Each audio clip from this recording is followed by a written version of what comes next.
Bismillahirrahmanirrahim. Rabbi shrah li sadri wa yassir li amri wahlul 'uqdatam min lisani yafqahu qawli. Nomor 1. Demi terwujudnya organisasi sektor publik yang akuntabel, maka mekanisme akuntabilitas harus mengandung 3 dimensi kecuali akuntabilitas kejujuran dan hukum benar, akuntabilitas proses benar, akuntabilitas program dan kebajikan benar. Yang salah yaitu akuntabilitas hasil. Soal nomor 2. Seorang ASN secara periodik berkewajiban melaporkan capaian tugas pokok dan fungsinya kepada atasannya yang merupakan wujud dari akuntabilitas adalah A. Berorientasi proses, B. Berorientasi hasil, C. Membutuhkan laporan, D. Sebuah hubungan. Jawabannya yaitu C. Membutuhkan laporan. Soal nomor 3. Di bawah ini merupakan prinsip-prinsip untuk menyimpan dan menggunakan data dan informasi kecuali A. Relevant information, B. Reliable information, B. Present information, D. Comparable information. Kecuali yaitu present information. Berarti yang merupakan prinsip-prinsip untuk menyimpan dan menggunakan data informasi itu ada 3. Ada relevant informasi, ada reliable informasi, ada comparable informasi. Kemudian nomor 4. Dimensi akuntabilitas adalah sebagai berikut kecuali yang benar yaitu ada 3. Akuntabilitas proses benar, akuntabilitas program benar, akuntabilitas kebijakan juga benar. Yang salah yaitu akuntabilitas terarah. Nomor 5. Berikut ini, yang ini untuk materi ASN ini kalian pahami sekelas-kelas saja ya teman-teman. Yang perlu diperdalam itu materi saat kuliah dulu sama pengetahuan umum. Pengetahuan umum itu meliputi ini. Kemudian nomor 5. Berikut ini merupakan cara menghindari perilaku curang dan koruptif kecuali. Jadi gini teman-teman, soal CPNS itu nggak ada yang sama persis dengan apa yang beredar, itu nggak ada teman-teman ya. Baik dari channel mana, baik dari blog mana tuh yang sama persis itu nggak ada. Kalau mirip itu sudah pasti ya. Kalau mirip sudah pasti karena cakupannya itu ya cuma itu aja ya kan, nggak nyimpang. Yang jelas mirip, cuma kan dikombinasi aja, kata-katanya ditambahi gitu ya teman-teman. Yang jelas untuk basic-basicnya seperti ini, namanya basic ini. Pokok-pokoknya yang penting kalian paham lah, meskipun nggak dalam paham gitu aja. Jadi nanti kalau pilihan gandanya ABC paling nggak kalian bisa jawab gitu ya. Jadi beda, soal ABC sama oren itu nggak sama. Kalau soal oren kan kalian memang harus tahu. Kalau ABC kan sekelas gitu ya. Oke, langsung nomor 5 ya, belum dibahas. Berikut ini merupakan cara menghindari perilaku curang dan koruptif kecuali A. PNS tidak terlibat dalam penipuan atau korupsi, itu benar. PNS melaporkan setiap perilaku curang atau korup, itu benar. Yang salah yaitu C. PNS melayani stakeholder setiap hari. Kemudian nomor 6. Yang nomor 6 ini, undang-undang yang mengatur tentang keterbukaan informasi publik adalah, yang nomor 6 ini kalian ingat ya. Yang nomor 6 kalian ingat. A. Undang-Undang nomor 18 tahun 2009, B. Undang-Undang nomor 14 tahun 2008, C. Undang-Undang nomor 16 tahun 1992, D. Undang-Undang nomor 41 tahun 2014. Yang benar yaitu B. Undang-Undang nomor 14 tahun 2008. Yang nomor 6 ini kalian ingat ya, siapa tahu kalian dapat yang ini. Kalau kalian nggak dapat ini bisa jadi teman kalian. Penghargaan yang diberikan atasan kepada pegawai yang disiplin merupakan contoh aktual dari aspek akuntabilitas. A. Hubungan, B. Berorientasi pada hasil, C. Konsekuensi, D. Memperbaiki kinerja. Jawabannya yaitu konsekuensi. Kemudian nomor 8. Dalam menciptakan lingkungan kerja yang akuntabel, diperlukan adanya transparansi.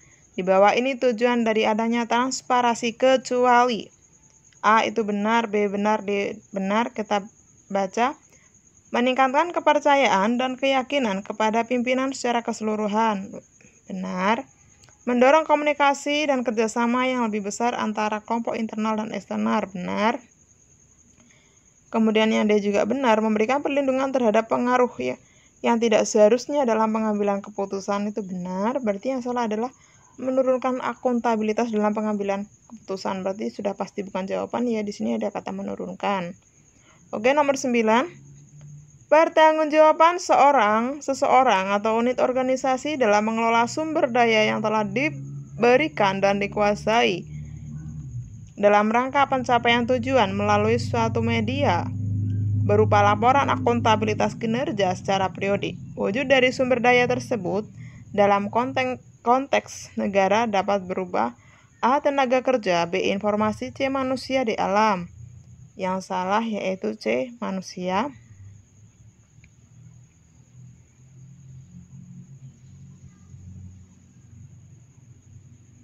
Nomor 10. Bagaimana seorang PNS mengambil keputusan yang akuntabel? Yang 10 dijawab di kolom komentar aja ya. A. Melakukan pekerjaan secara tertutup bila terjadi adanya potensi konflik kepentingan. B. Mendeklarasikan secara tertutup bila terjadi adanya potensi konflik kepentingan. C. Bertindak mengikuti aturan suatu parpol yang dominan. D. Berkepentingan dan transparan. Nomor 11, saya nggak tahu soalnya sampai berapa ini, nggak hafal. Akuntabilitas dalam kegiatan sehari-hari sering disamakan dengan responsibilitas atau disebut dengan tanggung jawab. Kemudian nomor 12, akuntabilitas hubungan dua pihak antara individu atau kelompok atau institusi dengan masyarakat disebut dengan, yaitu accountability is a relationship. Jadi akuntabilitas itu sebenarnya ya hubungan, relasi, relationship. Relationship itu apa ya mas? Ya apa ya teman-teman? Kayak hubungan gitu ya. Kalau friendship persahabatan. Kalau relationship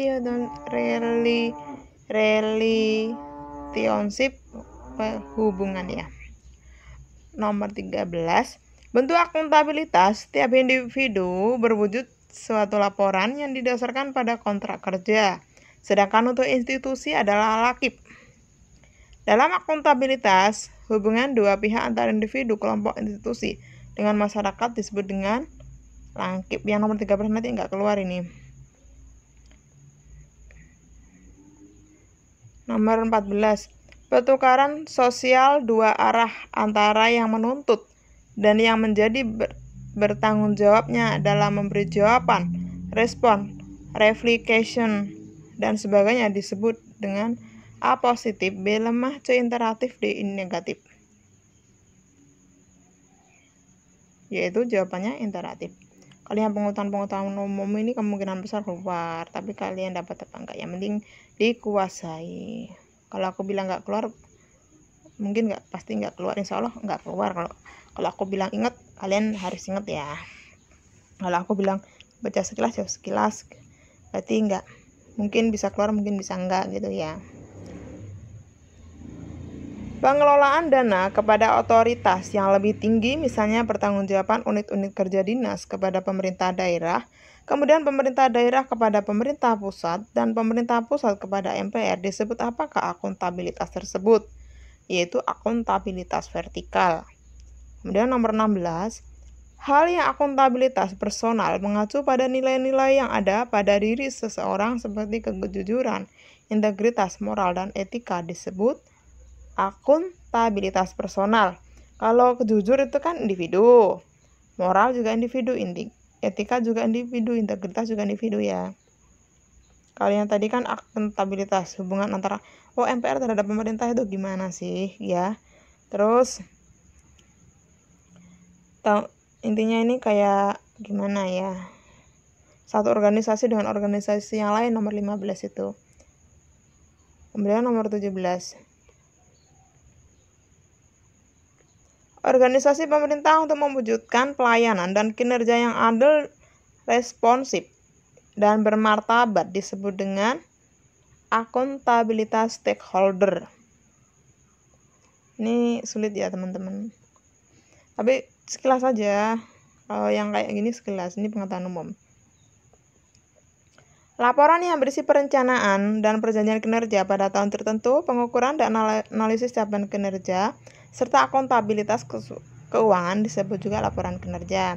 Yang nomor 19 kalian ingat.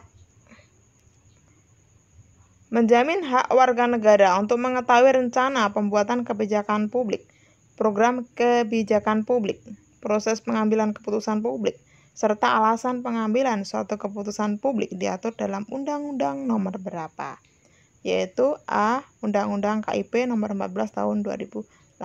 Nanti undang-undangnya diperdalam sendiri ya teman-teman, terutama undang-undang tentang ASN. Oke, untuk part 1, soal-soal tentang ASN part 1 sampai di sini. Sekian dari Next and Edgy Channel. Jangan lupa untuk like, subscribe, komen, dan share sebanyak-banyaknya. Semoga kalian mendapatkan berkah dari share. Amin amin ya robbal alamin. Semoga apa yang kalian cita-citakan dapat terkabul dan dapat membahagiakan orang yang kalian sayangi. Aku ingin jadi ASN. Aku pengen ngasih hadiah ibu aku. Misalnya ibu aku pengen aku tuh jadi ASN, misalkan seperti itu ya.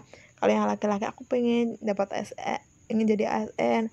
Aku mau nikah soalnya. Kalau ASN itu kan jaminannya banyak gitu ya. Kalau ASN tuh, kalau yang PNS itu kan gaji pokok dapat, tukin dapat, tunjangan kinerja dapat, belum SPPD dapat. Nanti kalau masih banyak kadang-kadang itu intinya gajinya sama yang di luar tuh masih banyak yang di luar, intinya gitu. Belum nanti kalau jabat ini tuh yang jelas kadang-kadang ya PNS itu ya gaji pokoknya sama di luar gaji pokoknya itu banyak di luar gaji pokoknya. Ada yang seperti itu. Oke, sampai di sini dulu, tapi kalian harus punya pemikiran yang seluas-luasnya.